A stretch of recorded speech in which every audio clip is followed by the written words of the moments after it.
Hello everyone and welcome to this video. My name is Kleena and today I'm going to be taking you through the solution to question 7 from this higher level Leaving Cert paper, and this question is based on trigonometry. Let's get into it. So in question A, we're told that a company makes and sells candles of different shapes and sizes, and that a candle in the shape of a cylinder has a diameter of 10 centimeters and a volume of 450 pi centimeters cubed. And we're asked to work out the height of this candle. So when you're dealing with area and volume, the first thing that I would recommend you do is go to the log tables and find what you think could be relevant. So here we're working with the shape of a cylinder, and we're asked to find out the height of the candle when we're given the diameter and the volume. So let's see which formula we're going to use. So here on page 10 of our log tables, we can find a cylinder, and we can see that the formula for the volume of a cylinder includes the radius, and we can find out the radius because we're given the diameter and the radius is half of the diameter, and we have height and we're looking for height. So let's use this formula. So the formula was volume, or V, is equal to pi r squared h. And we know that the volume is 450 pi, and that's centimeters cubed. So we have pi r squared. So if the diameter is 10, the radius is going to be half of that. So the radius is going to be 5. So 5 squared, which we know is 25, h is equal to 450 pi. Now we have pi on both sides, so we can cancel both of them. So we're left with 25h is equal to 450. So h is equal to 450 divided by 25, and I'm going to use my calculator for this. And that is 18. So the height is equal to 18 centimeters. So this is our answer. And for this question, you're going to get 10 marks. In question B, we're told that a small candle in the shape of a cone has a volume of 12 pi centimeters cubed, and a large candle also in the shape of a cone has a volume of 150 pi centimeters cubed. And we're shown the cones here. The height of the small candle is h, and the height of the large candle is 2h. So the large candle is twice as high as the small candle. The large candle has a radius that is k times that of the small candle, and we're asked to work out this value of k. So I'm going to follow the same procedure that I did the last time and go to the log tables and find out a formula that we think will be helpful for this question. So again, on page 10, you can find the formulas for the cone. And here we have the volume. We know the volume of both cones. So volume is equal to 1/3 pi r squared h. So we're going to use this formula. So the volume is equal to 1/3 pi r squared h. So let's write out the volume of both the small cone and the larger cone. So let's say the volume of the small one is equal to 1/3 pi. Now the radius of the small cone here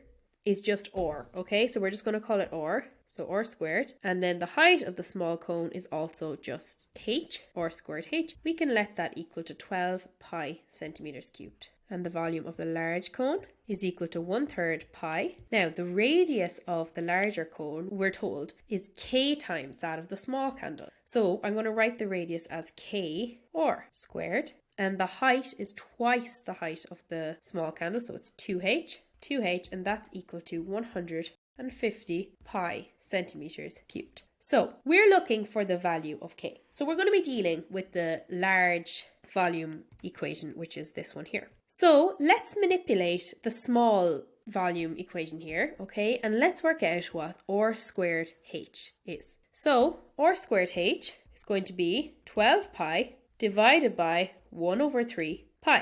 So I'm going to pop this into our calculator, find out what r squared h is.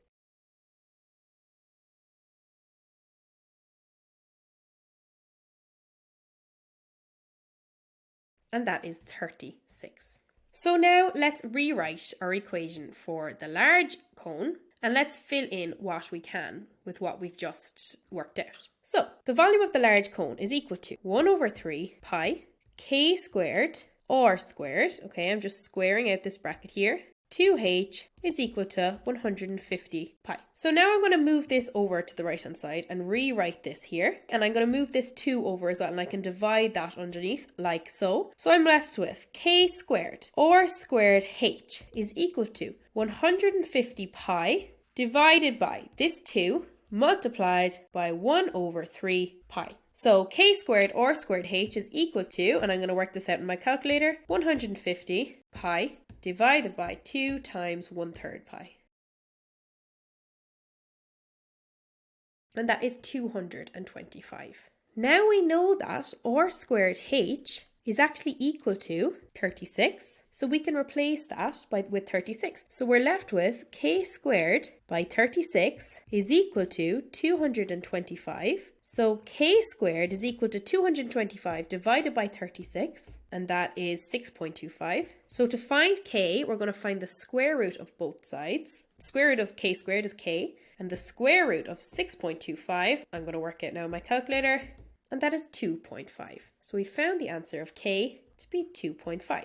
And for this question, you're going to get a total of 10 marks for the correct answer. So now let's move on to question C. In question C, we're told that a third conical candle has its curved surface area covered in cloth. The net of the cloth is shown in the diagram below, and this net covers the cone perfectly with no overlapping material. We're told that in the diagram, the angle BOA is equal to 216 degrees, as shown, and that OA is equal to 8 centimeters. So that's the radius. OA is equal to 8. We're asked to find the length of the arc from B to A in terms of pi, and hence find the radius of the cone. Give both answers in centimeters. Again, let's go to our log tables and see if there's any formula that's going to help us with this question. So on page 9 here, you can find a section on an arc or a sector.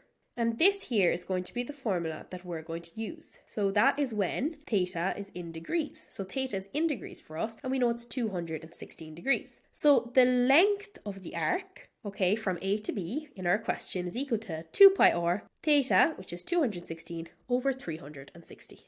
So I'm just going to write out this formula now. So L is equal to AB, so this is L here, is equal to 2 pi r theta over 360. So let's fill this out. AB is equal to 2 pi 8, because that's the radius here, of 216 over 360. And let's just pop this into our calculator to find AB. So I'm going to put in 2 pi multiplied by 8 multiplied by 216 over 360.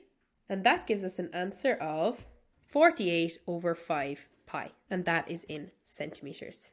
So we can leave our answer in terms of pi because it actually asks us to find the length of the arc in terms of pi. But it also asks us, and hence find the radius of the cone. So AB is the bottom circumference of the cone. So if you're looking at the cone from the bottom, this is AB here, all the way around, okay, because they actually join at the bottom. So we're asked to find the radius of the cone. So we're asked to find the radius here of this circle. We know that AB, we have just worked it out, to be 48 over 5 pi centimeters. So now we're going to use how to find the circumference of a circle. And you can also find this in the log tables. And it is 2 pi r is equal to circumference. So 2 pi, or we're looking for r, is equal to 48 divided by 5 pi, and that's in centimeters. So we can get rid of pi on both sides. So r is equal to 48 divided by 5 divided by 2. So 48 divided by 5, and then I'm just going to put divided here by 2. So 48 divided by 5 divided by 2, and that gives us an answer of 4.8 centimeters. So the length of the arc from B to A is 48 divided by 5 pi centimeters. That can also be written as 9.6 pi centimeters. So the length of the arc is 9.6 pi centimeters, and the radius of the cone is 4.8 centimeters. And so for this question, you're going to get 10 marks.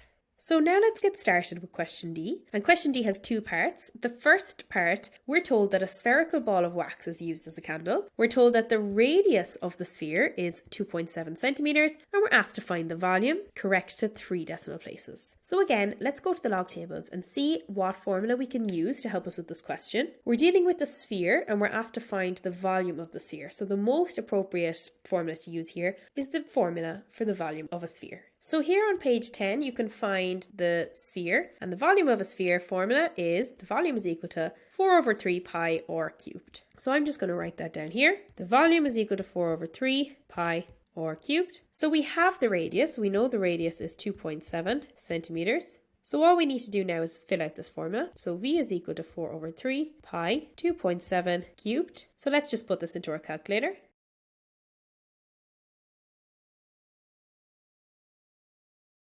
So the volume is equal to 82.4479 centimeters cubed, but we're asked to find it correct to 3 decimal places, so our answer is going to be 82.448 centimeters cubed. So this is our final answer, and for this question you're going to get a total of 5 marks. So let's move on to the next question, but let's remember that you're dealing with the same sphere, so we need to remember that the radius is still 2.7 centimeters and the volume is still 82.448 centimeters cubed, but that's for the whole sphere. So let's just go down and have a look at D part 2. So we're told that a horizontal slice is cut off of this sphere. So that just means that the volume is no longer 82.448. Okay, so we can forget about that just in case we confuse ourselves. We're told that the area of the circular base of this candle is 5.4 centimeters squared. Here is the bottom of this sphere with a slice cut off it. So the area is equal to 5.4 centimeters squared. We're asked to find the value of L, the vertical distance from the top of the candle to where the cut is made. So this is L here. So as shown in the diagram on the right, L is greater than 2.7 centimeters. Now, this makes you think, why are they telling us this information? This is actually a hint. So somewhere along this line is the center of the original sphere. Okay, so let's say it's there. That means that from here to here is the original radius, which was 2.7 centimeters. So now to find L, all we need to find is this in yellow and add it to 2.7. But how are we going to do that? The first thing that I'm going to want to do is find this length here.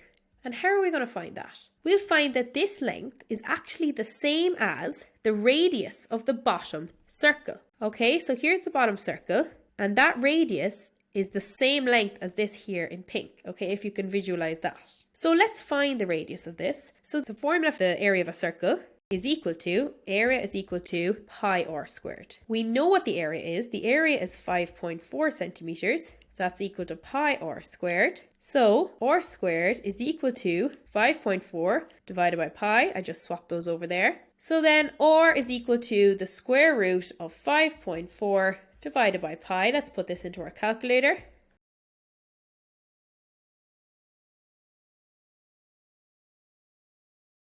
And that's 1.311.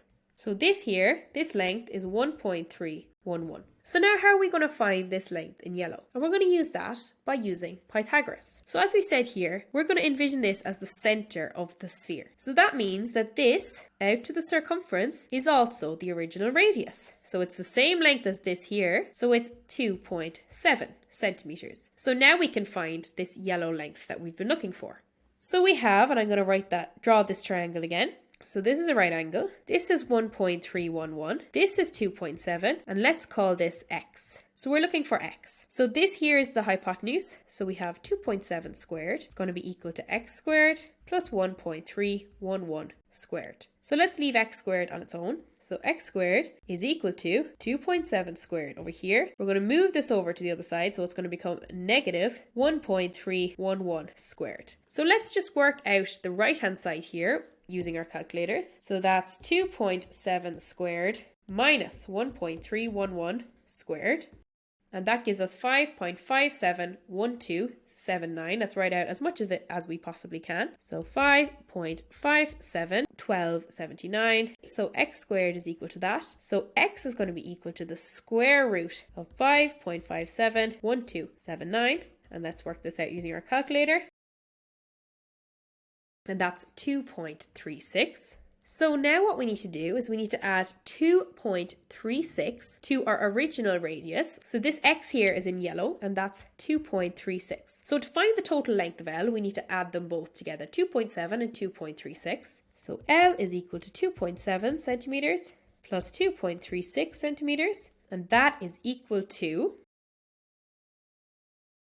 5.06 centimeters. And I'm just going to check if there's any specifications as to the amount of decimal places. So it's correct to the nearest millimeter. So it's going to be 5.1 centimeters. And this is our answer for that question. So that gives you 10 marks for a correct answer. Now we're going to go through the final part of this question, question E. So we're told that part of the logo for the company is shown below. We're told that ABCD is a square with sides of length 30 centimeters and that the point E and F are midpoints of the sides AB and AD respectively. The lines EC and FB are perpendicular, okay, and they meet at O, so all of these angles here are right angles or 90 degrees. We're told, using similar triangles or trigonometry, find the length of EO. And EO, I'm going to highlight in pink here, this length here. We're asked to give our answer in the form A root B centimeters, where A and B are natural numbers. So let's just write out what we know and what we can find out first. So we know here that EB is 15 centimeters because we're told that E is the midpoint of AB and AB is 30 degrees. We can see here we can work out EC because we have 15 centimeters and 30 centimeters, and this is clearly a right angle here. So EC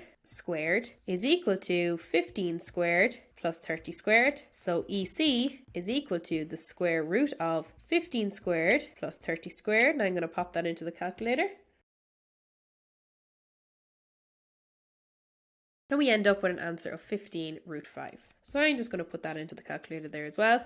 15 root 5 for EC. So now let's see which triangles that we can use as similar triangles to figure out this question and to find EO.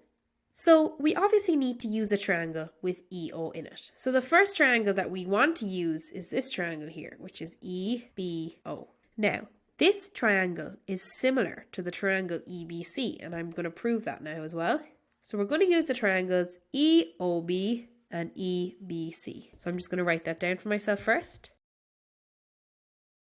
Now, how do we know that they're similar? We can see here, to prove that two triangles are similar, they need to have three of the same angles. So this here is a 90-degree angle, and we know that this here is also a 90-degree angle. So that is the first angle that we know is the exact same.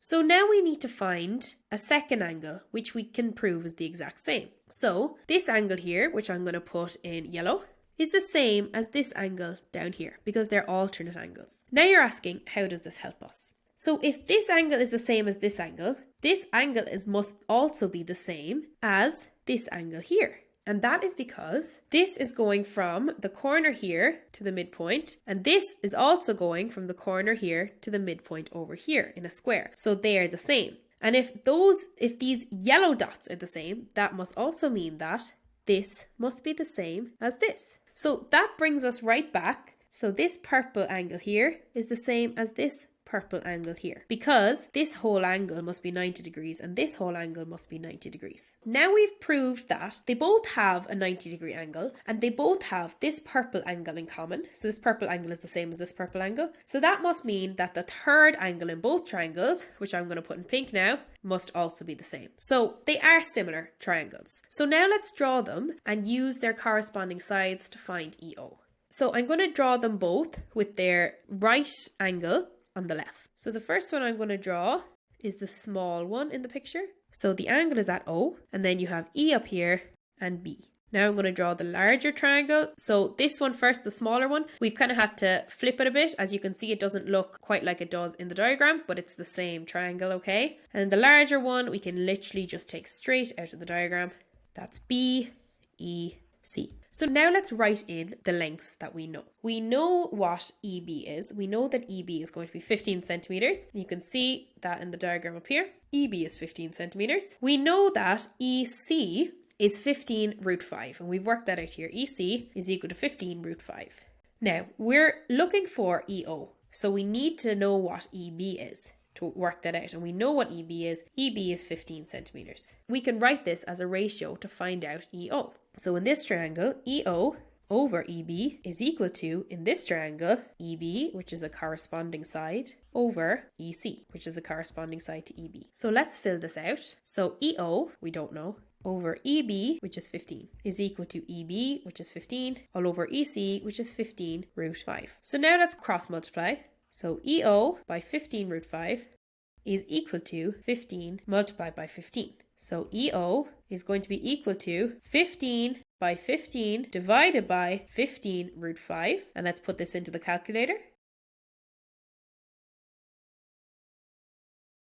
And that gives us an answer of 3 root 5 centimeters. So EO is equal to 3√5 centimeters, and this is our final answer. And it's worth 5 marks. So this last question, in my opinion, is particularly tricky, but as you can see in these longer questions near to the end of exam papers, they'll always throw in more difficult questions, but they'll be worth less marks. So don't worry about them too much. Don't get stuck in them in the exam. If you can't do them, move on and come back to them at the end, because as you can see, if you didn't even attempt this here, you'd only be losing 5 marks. Okay guys, so that's all for this video. I hope you found this video helpful and that it might have cleared up anything that you might have been struggling with. Thank you very much for watching, and I'll see you all in the next video.